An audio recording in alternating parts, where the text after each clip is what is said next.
A segunda primavera. O dilema da evolução. A natureza nos ensina que vantagens nunca são eternas. Há, na essência da vida, mecanismos que favorecem, em momentos diferentes, soluções também diferentes. Dentre as formas pelas quais a vida se desenvolve, destacamos a opção que uma espécie faz pela especialização ou pela versatilidade. O embate entre a especialização e a versatilidade é antigo em nosso mundo.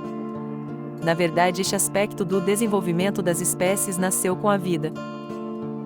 A natureza não busca a preservação de uma espécie em particular.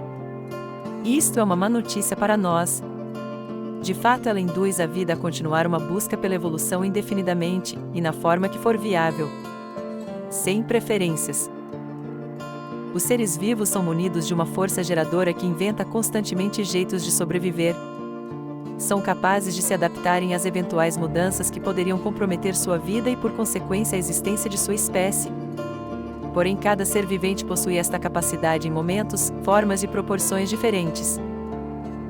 Sempre otimizando gastos de energia, a natureza busca a eficiência e equipa as formas de vida somente com o que precisam, seja garras, clorofila ou cérebro. E todo o excesso é dispensado com o passar das gerações, mas suas vantagens de hoje podem ser o seu ponto fraco no futuro. Hoje em seu quarto, abra as gavetas e pegue tudo que está sem uso por mais de um ano, como roupas ou agendas usadas, e se desfaça delas. Essa é a lógica natural, porém em outra escala de tempo. Charles Darwin, em seu livro A Origem das Espécies, desenvolveu a teoria da evolução pela seleção natural, onde organismos mais aptos em seu meio são mais capazes de sobreviverem e passarem suas características vencedoras para gerações futuras. A competição leva os indivíduos a tamanho aperfeiçoamento que se tornam escravas de seu êxito, pois para assegurarem sua sobrevivência, tiveram que abrir mão na mesma proporção de outras habilidades ou características que possuíam, o que os impossibilita por fim de viverem em outras condições que não sejam precisamente as de seu nicho escolhido. A grosso modo, uma águia é um bicho desajeitado no solo, um peixe morre fora d'água. Tudo tem o seu lugar certo e o seu propósito. Um exemplo deste tema pode ser visto entre guepardos e leões, que dividem o mesmo habitat e competem entre si, mas possuem táticas diferentes de sobrevivência que traçaram o seu destino. O guepardo é um felino espetacular. Ele pode alcançar no ápice do seu ataque a velocidades de 100 km/h e é especialista em caçar nas savanas, onde os grandes pastos abertos e planos de gramíneas permitem seu fulminante ataque. É um animal que vive de forma solitária, formando casais apenas no período de reprodução. Para o guepardo, almoçar é bem mais complicado do que ir a um restaurante, pois seu almoço desenvolveu defesas. Sua presa preferida é a gazela, a qual anda em bandos onde os machos, mais fortes e velozes, ficam na parte externa e as fêmeas com filhotes ficam mais ao centro. Assim, o bando proporciona mais olhos atentos ao perigo e maior proteção aos mais vulneráveis. Quanto mais o guepardo se especializava, desenvolvendo sua velocidade, mais suas presas respondiam com novas habilidades, sejam elas em organizações sociais ou capacidades físicas. Um fato interessante é que a gazela possui uma relação de custo-benefício entre esforço e recompensa otimizada pelo tamanho da presa e sua dificuldade de captura para o guepardo. Neste abraço, entre presa e predador, seu desenvolvimento foi tamanho que ficou limitado a este tipo de caça veloz. De fato, o guepardo está em processo de extinção, pois o seu hábitat específico de caça, as savanas, vem diminuindo drasticamente, perdendo espaço para a agricultura e pecuária. Os leões, por sua vez, possuem uma estratégia mais versátil de sobrevivência. Eles compõem uma sociedade mais elaborada. Vivem em bandos que cooperam. De forma geral, são as leoas que caçam. E utilizam táticas de grupo bem variadas para cercar as presas. Isto propicia a caça de presas maiores e com maior frequência de êxito. Porém, possuem mais bocas para alimentar e necessitam de maiores territórios para defender. Apesar de os leões também sofrerem com a perda do seu habitat natural, estes se mostraram até o momento mais aptos à mudança que ocorre. E portanto não estão em processo crítico de extinção como o guepardo. Estratégias de sobrevivência não se limitam ao mundo natural. Para avançarmos sobre este assunto na esfera da nossa sociedade de consumo, que tal Henry Ford? Ao contrário do que muitos possam pensar, Ford não tem seu nome marcado na história por ter inventado o automóvel. Em sua época eles já existiam. Mesmo que fossem mais parecidos com carroças.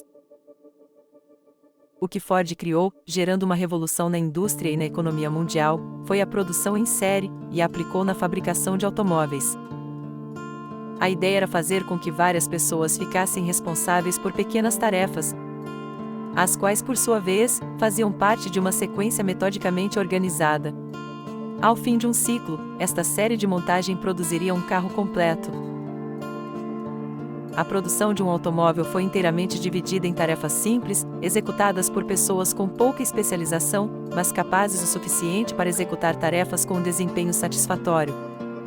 Foi neste momento que ele assinou a sentença de morte do mestre artesão, aquele que conhecia a fundo todo o processo de produção. Seu grande sucesso de venda, o Ford Modelo T, era produzido numa esteira rolante, inovação até então nunca utilizada, onde as peças se deslocavam e as pessoas ficavam paradas e munidas com todo o ferramental que precisavam.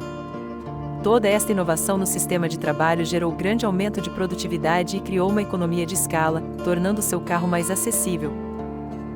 Apelidado de modelo Ford Bigode, este carro reinou durante 19 anos com praticamente nenhuma alteração significativa no seu modelo. Vendeu mais de 15 milhões de unidades pelo mundo, e sua empresa se tornou uma das maiores do globo. Fazendo as contas, eram produzidos 2.000 carros por dia. Fica difícil de acreditar que a Ford só não faliu, ao final deste período, porque a Segunda Guerra Mundial se iniciou, e as indústrias do país todo se voltaram para a fabricação de armas. Vamos entender o que houve? Ford dizia com orgulho: na Ford você poderá comprar um carro na cor que você quiser, desde que seja preto. Mas a utilização do preto tinha uma explicação técnica, era uma tinta que secava mais rápido e facilitava o encobrimento das peças. Numa produção em série este quesito era um diferencial considerável.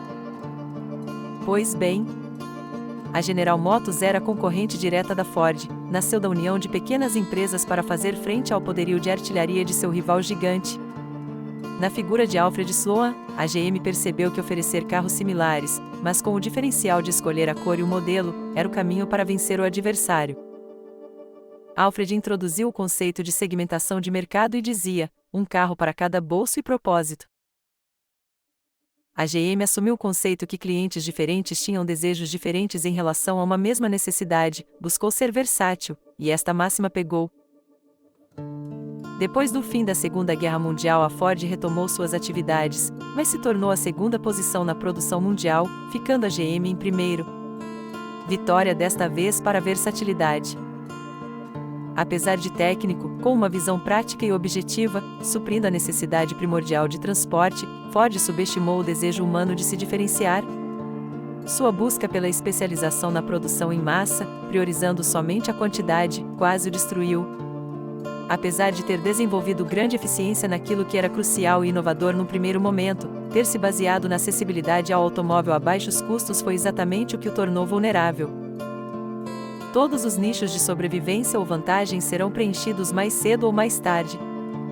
E onde houver uma oportunidade, ela será utilizada. A natureza incentiva esta busca pelos espaços não explorados, oferecendo um prêmio a quem os encontra primeiro. Muitas são as formas de se observar este fenômeno no nosso dia a dia, seja no trânsito, nos jogos de futebol ou nos ambientes de trabalho. Como uma grande coqueteleira de proporções épicas, os mecanismos geradores da vida induzem aperfeiçoamentos entre espécies competidoras, buscando uma vantagem. Porém, o universo é instável e em constante mudança. E as condições que produzem aperfeiçoamento se alteram, em uma escala de tempo maior que nossas vidas, seja um novo fato geológico ou a mudança climática que podemos vivenciar hoje. Com as mudanças, sobressairão as espécies mais versáteis, capazes de alterar seu rumo de desenvolvimento. A história do desenvolvimento da vida neste mundo revela uma constante variação de situações, onde alternam-se períodos de especialização com períodos onde a versatilidade é a vantagem competitiva. E este fenômeno ocorre em paralelo entre várias espécies em estágios diferentes, mas ao mesmo tempo, formando um emaranhado de pequenas disputas que se entrelaçam. a vantagem leva consigo sua própria desvantagem embutida e latente, geralmente no mesmo grau de intensidade.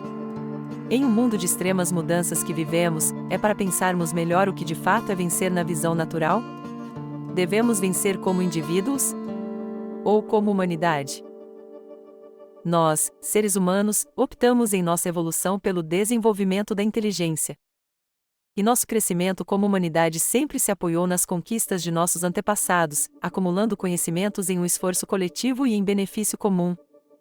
Porém, olhando hoje para nossa sociedade global, consumista e individualista, e com a destruição de nosso planeta, é de se pensar se realmente somos inteligentes o suficiente para prosseguirmos nossa jornada. Ou se seremos apenas um experimento mal-sucedido da vida. É o dilema de evoluirmos como sociedade de forma coletiva ou apenas como indivíduos no tempo de nossa efêmera existência. Para você que nos acompanhou até aqui, o nosso muito obrigado. Inscreva-se no canal Ponto Futuro e aguarde nossos novos episódios em breve. Até lá!